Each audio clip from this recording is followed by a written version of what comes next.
Assalamu alaikum. This is His Excellency Turki Al Sheikh. Please subscribe and like Triple B.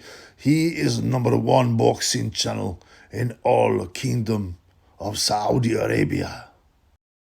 Yeah, thank you, Mr. Turkey. Thank you, Mr. Turkey, very much. Thank you for backing the Triple B, And thanks to His Excellency Turki Al Sheikh for backing the channel and making it such a success. Now, I've had a lot of fans, wanting me to review the 23rd of December Day of Reckoning bill. And I'm sorry to be late, but obviously this is a channel purely for the fans. And we do what the fans want. So I'm going to go through the fights and tell you what I think about them. I'm like freestyling this, right? So the first one, let's go through the bill. Filip Hrgovic stopped Mori in the first round. Now, I only put £10 on Hrgovic in the first round, which is 3-1, if you can believe that. Mori is one of the biggest bums inside of boxing. David Hay, 10 years ago, knocked him out in a round, which I also won on. Mori looked like a fat biker, right? Who got off his motorcycle, an aging fat biker, and got beaten up by a real fighter. And, that was worth £100 in the first round at 3-1, to be honest with you. I just don't have the cash money. Although me fans have been very, very generous. I've had so much generosity from me fans. So I love you all. But, yeah, Mori was pathetic. I don't know how he got the gig. Yeah, he knew he was going to get knocked out. He was out of shape. He was fat. Like bikers, they don't really train.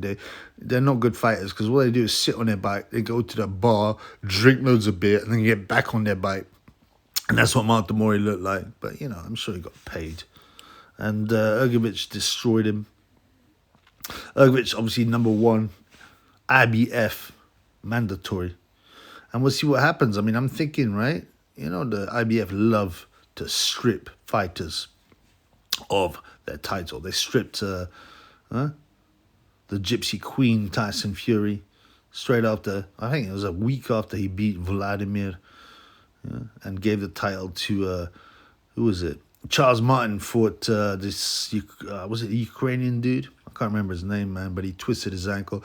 And then, obviously, Gay J knocked out Martin.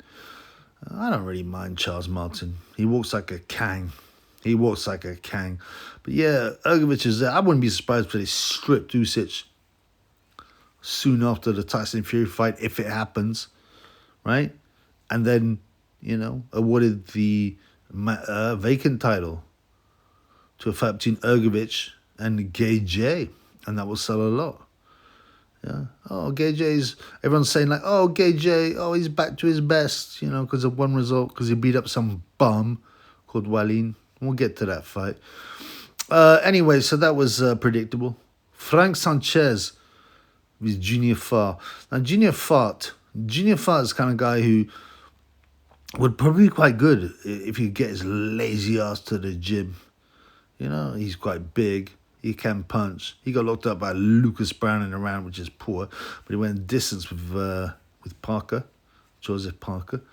Frank Sanchez, so he's allegedly 31. Now, come on. I don't know what's going on with the Cuban people, whether they age terribly, whether they got bad DNA. But Sanchez looked about 61, although he had the body of a young, PD'd up guy. He eventually knocked out Junior Fart. Again, it was predictable. Fart looked fat. And then we have Daniel Dubum vs. Gerald Big Bum Miller. Now, I had previously said it's worth a bet on Miller, which it was at 6-1. The odds dropped a lot. By fight time, Miller was 2-1. 2-1 on. Sorry, 2-1 to win that. And all my bets were like offering me, the same stake I put. They're offering me that back. So I put £50 on Dubum, and I was offered £100 back total. And I was like, you know what? I should take that. I seen what a bad shape the big bum Miller was in. These huge breastises, like side boobs. Yeah. And without his BEDs, he's no good. And I was like, I think Dubum's going to win this. Despite his lack of heart. But I couldn't cash in. Cashing in is for pussy holes. So I didn't cash in. And Dubum actually got, troubled in the early rounds. And the commentary, which is usually super pro-biased to British fighters, was saying, oh, Miller might be getting him, Miller might be getting to him. But then he gassed out, the fat, disgusting hog. Gassed out. And he got beaten up by Dubum. Was it round 10? Yeah, something like that, man. But, I've got no love for Dubum. He lost me money. He's a fat, disgusting pig with side boobs. Yeah, so forget him, man. And, as I said, 6-1 was a price worth taking. 2-1 wasn't. But he lost me money, man. And I'm very angry against the pig. The big, fat pig. We then had Arslanbek Mahmudov, the killer, the monster, the beast from the east, whatever you want to call him. And he was a dangerous-looking guy, one of the ugliest guys I've seen. As I said in a previous live, I said, man, I remember the American dude, the American commentator was saying, they watched Mahmudov because he's almost as ugly as you, Sergio. Talking to Sergio Mora, who, by the way, isn't ugly, no homo. But I was laughing at that because it was good to hear some old school commentary. And he is ugly, but he's scary, You wouldn't want to be tortured to death by Arslanbek Mahmudov. And Kabayel, was nuts to me. He looked about 6 inches shorter, right? He had an unexceptional record, although all wins. He beat Derek Chisora, another bum. But Aggie was just staring him down, man. Or staring him up, as I say. And he boxed great, man. He stopped him on body shots. He hurt him. We all know Mahmudov is awkward and can't really fight, but he was big. As I said many times, he had 2 amateur stoppages, which makes you question. Amateur stoppages can be lame, but it makes you question, okay, how good is he actually? And struggling with Carlos Takam is not great. It's not great. And Kabayel, he's in the mix now. He's in the mix. Obviously, the heavyweight division is a bit tied up, but he's in the mix, man. He can be thrown in against top guys now. And then we had my boy Jay Opetaia. And everybody thinks that I'm an Opetaia fanboy. And that's fine. But that's because I said, when he fought Benitez, I said, this guy will win. He is an underdog, but he is skillful. He has footwork. He has timing. He has speed. He has accuracy. And he has power. And Ellis was fighting in like your call, against some Italian bum. And he had like 7 stoppages on his record, unbeaten. But what does that mean, man? And sure enough, I thought it would take him a couple of, maybe 2 rounds, because Jay Opetaia likes to look, at the victim, at the prey for a round before stepping it up. But he flattened poor Ellis. And obviously, it's not too bad. Ellis would have got paid. You know what I'm saying? It's actually better to get banged out in a round than it is to be battered for 10 rounds for your brain. So, I said in all my previews, I feel a bit sorry for Ellis. He's in deep water. And when I say, Opetaia is one of the pound people are like, he's done nothing. Maybe. Well, actually, Bradis, who's a super fighter, he beat with a broken jaw. But also, it's how he beats his opponents. And there's not a lot of cruiserweight. Then we had Lyndon Arthur, Sonny, Showtime, or Snitch Time Edwards, his best pal. And Sonny was there, man, supporting his boy, which I respect, against Dimitri Bivol. Now, Bivol is one of the most cautious champions and most unexciting.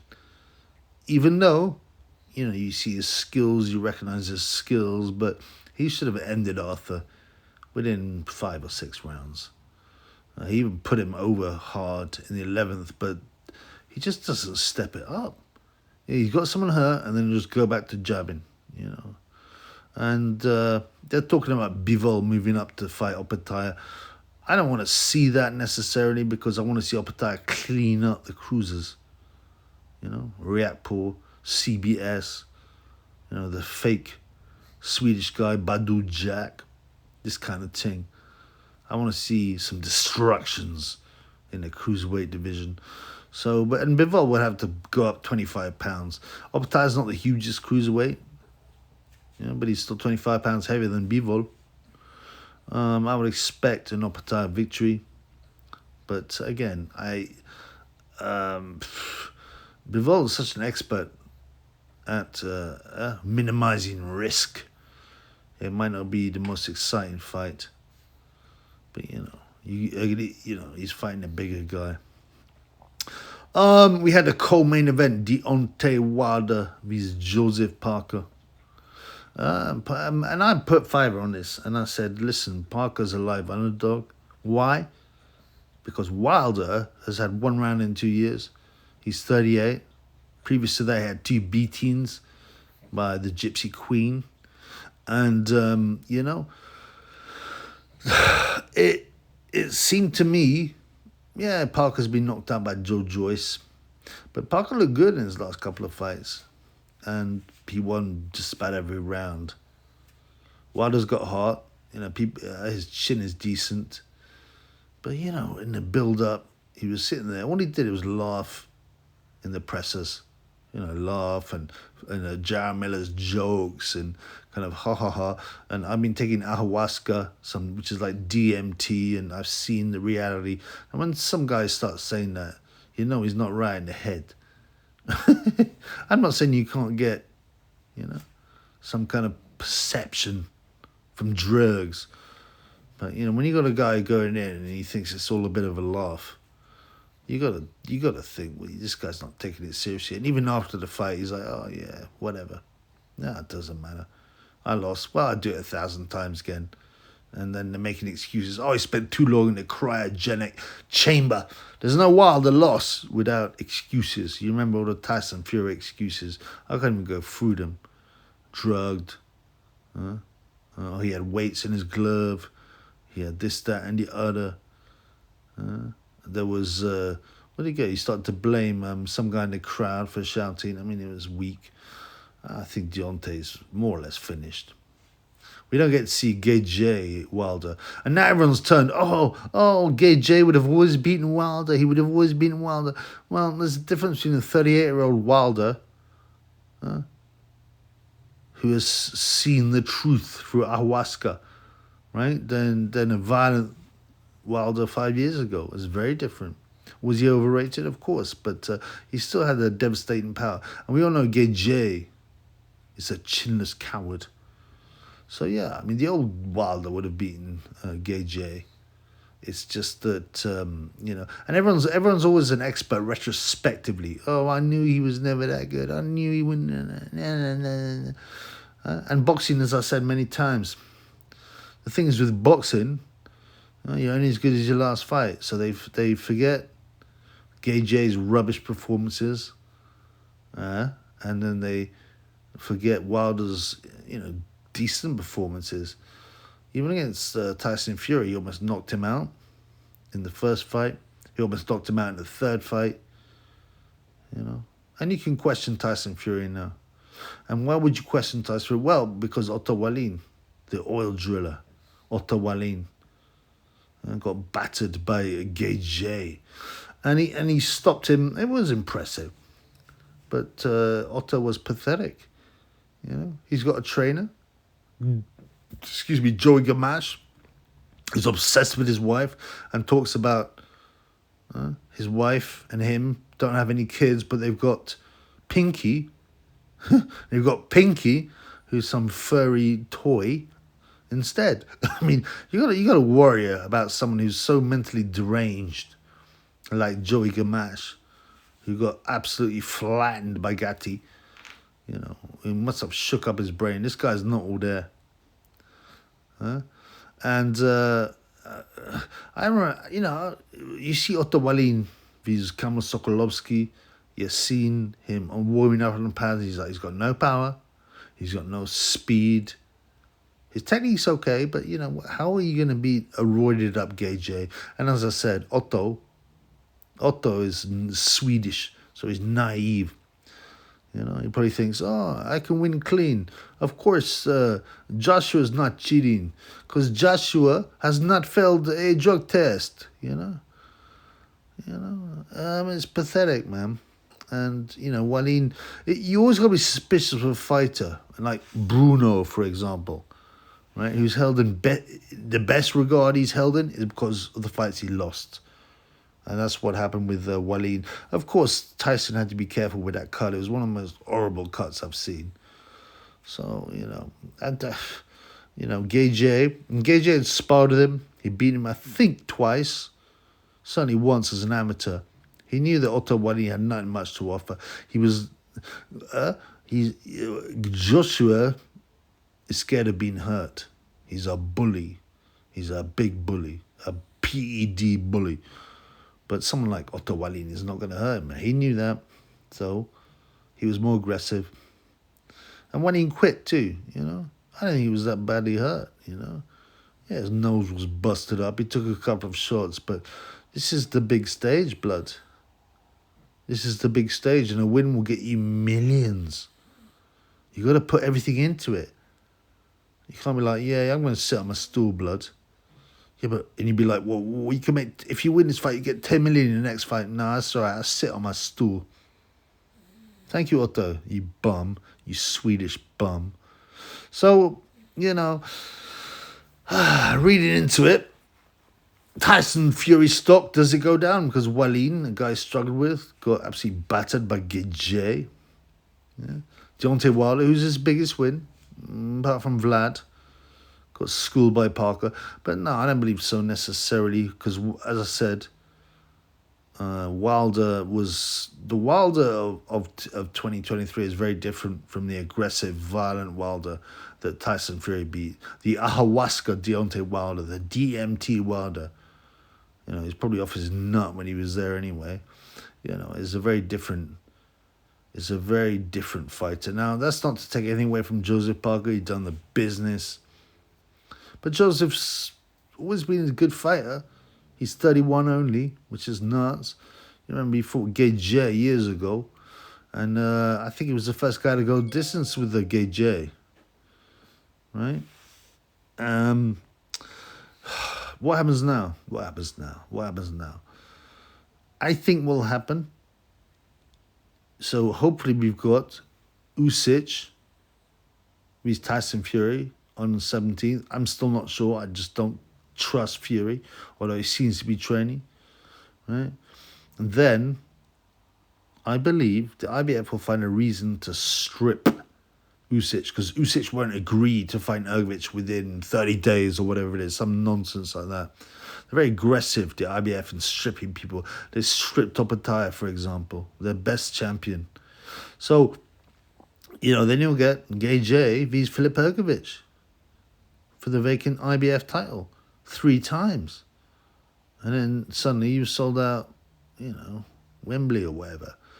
I mean, I do think Gage's stock has gone down, but now everyone's like, oh, it's the new Gage.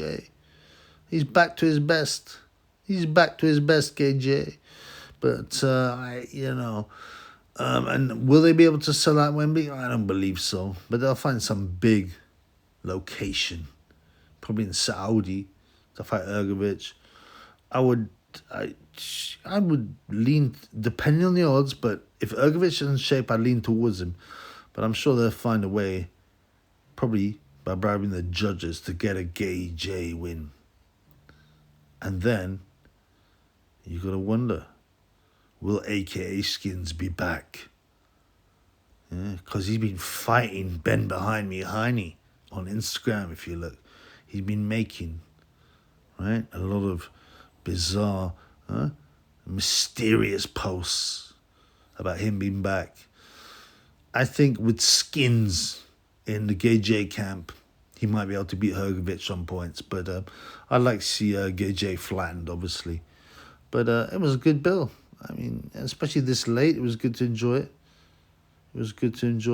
I don't particularly support the Kingdom of Saudi Arabia, although obviously I'm a big fan of Mr. Turkey Al Sheikh, because he loves the channel.